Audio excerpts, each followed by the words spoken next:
Hey, what's going on, guys? Welcome back to our YouTube channel and welcome to this video. This is part 3 of our video tutorial series on React. And then, of course, in this particular video tutorial series, we're going to be creating an e-commerce website using React.js. And what we're trying to copy is the Amazon website, Amazon e-commerce website. So basically from the previous tutorial, we already implemented the header and we applied styles to the logo and then the search box and the search icon. And also we already added the um, links. For example, this one. Um, for this particular video, we're going to be adding more links to the header. So in order for us to do that, we need to go back to our code editor and inside our header.js, we're going to add the um, another links or the other links for this header. Okay, so this is the first link. There you go. And then of course, what we can do is let's just add a comment right here. So this is first link. So the way you can add comment to the React.js is by using the curly braces and then forward slash and then semicolon, I mean asterisk and then asterisk and then forward slash because we're inside the React component where we need to specify the curly braces, okay? Because this is JSX. Now, as I've said, we're going to be adding another link. So this will be for the second link. And what we can do is, of course, we can just copy this, okay? And of course, we need to change the text. If, for example, returns, this will be returns, and the second or the option line 2 will be orders and orders. There you go. Okay. And let's set this to default to the root of our app or project. And then we're gonna be adding third link, which is for your Prime. So this is one of the links present in the Amazon website. So your Prime.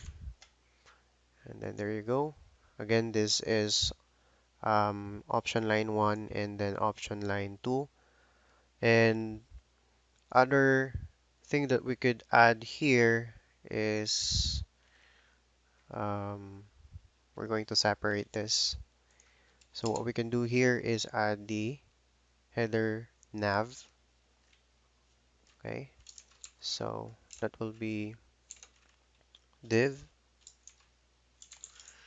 and then class name header underscore underscore nav. And then of course we need to include or surround our links with this particular div. So right here, okay. So let's save our file and make sure to see this the result. Okay, so save and we're getting the links displayed like this.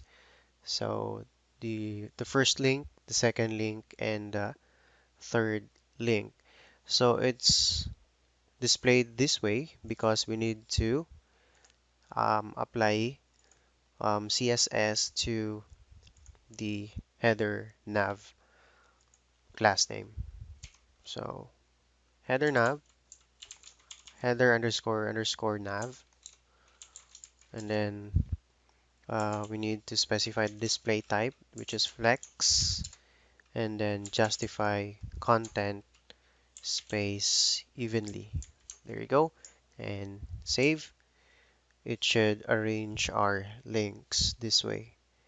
So that's how powerful the display flex, and we just added the justify content to have or to add space between links evenly. Okay, so right after the third link, we're going to be adding the basket. So in order for us to add the basket, we need to go back to our header.js, and after the link, let me indent this first so we could have a better view of our source code. There you go. After that, we need to add the basket, right? So what we could do is add a link. Okay. So the purpose of this link is to whenever we click on it, then we're going to be redirected to the checkout page because this is the basket or the cart for this particular app. So the class name will be header underscore underscore link. There you go. And we're going to add another div here. So the class name of our div will be header underscore underscore option basket. Okay. And then we're going to add another icon right here. Okay. So we need to add another icon. So what we can do is specify the shopping basket icon. Okay. So it will give us an error because we need to import that from Material UI. So in here, import shopping basket icon from Material UI icons forward slash and then of course the shopping basket. Okay. So shopping basket. Um, let's refresh that. Shopping basket icon from Material UI shopping basket. There you go. So we now have the shopping basket icon right here at the top right portion of our app. So the next thing, so let's just add a comment right here. This is for the basket icon with number. So it will display in this particular area, it will display the basket and of course the number of items within that particular basket. Okay, so after this, we're gonna be adding the number of items in the basket. So whenever we click the button add to cart, then it should update, or the number here should be updated. So there you go.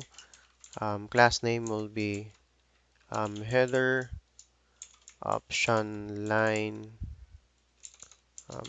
2, and then of course header underscore underscore basket count. So let's just add number 2 here just for the sake of example on how the basket should look. So there you go, we have the um, value 2. Now it's not aligned right now, so what we could do is add CSS file to that, or I mean CSS styling. So what we could do is add the header underscore underscore option basket and then display um, flex and then align items center, and then of course the header underscore underscore basket count. This is the actual value or the actual number that we are seeing on the screen.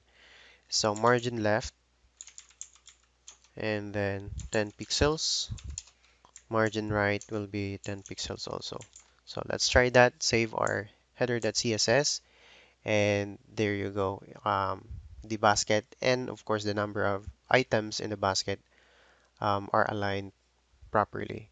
So that's how um, the header should look like.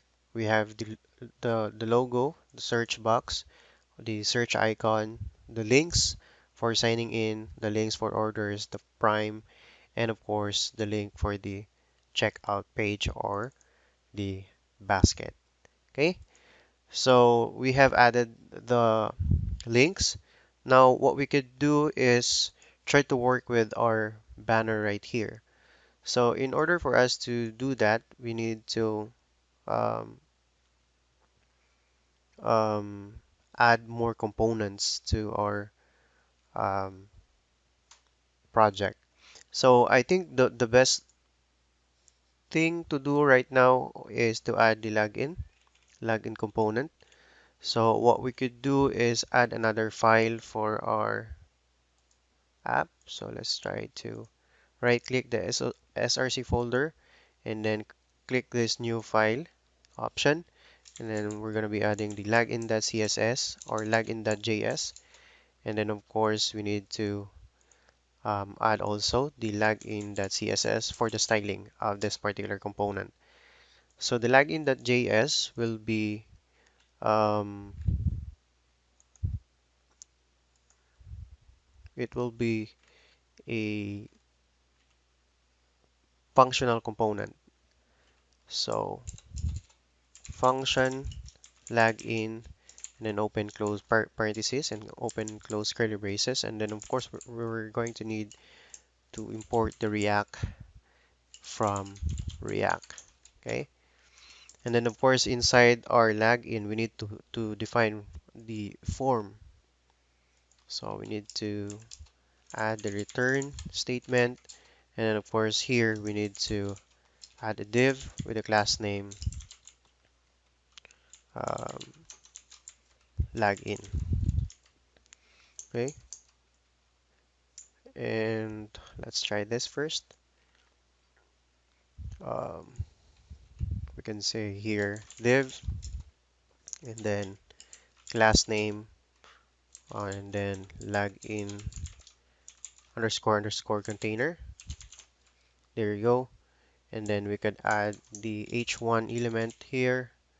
So sign in. There you go. And then of course we need to add the form. So inside the form we have the element h5. So this will be for the email. This is the placeholder for our, the label for our email. And then input and then value. Let's not add the value first. Let's just make the type into email. Email. Okay. So let's try this. Save. And of course, inside our app.js file, we need to add another route or route. So yeah, another route. And the way to do that is we're gonna be specifying the switch. So switch, then we need to place this inside the switch, our header. So the header will be inside the root and then path equals, for example, checkout, and then we're gonna be closing the root. Okay, so we need to import this um, components from our React router DOM. So let's close this first. So router, and then right after that will be switch, and then the route. This is for the, like, if we want to go to the login, then we need to be on this particular um, path. For example, let's just, if we want to go to the login page, then we need to specify the route or route login. And then of course, we need to specify here the login component. But in our login component, we need to export this. Export default and then login. Okay, so that's login, and we need to import that here. Import login from login. Okay, so switch, and then yeah, header login. We're getting an error, unexpected token 13. That's why that's because we need to close our route there. Okay,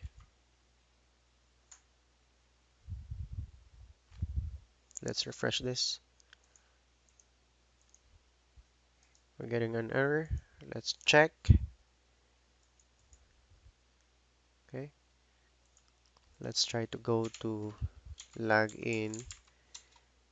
So there you go. We have this output um, because we have added the H1 for our sign in. We have added the H5 for the placeholder of our email, and then of course our input um, email, which is, or I mean input with type email. Okay, so I think that's it for this particular video, guys. And in the next video, we're going to continue to work with the login and sign up form, and we're going to apply the CSS to make it more clean, to make it more um, uh, appealing to the user. So thank you for watching, guys, and see you in the next video.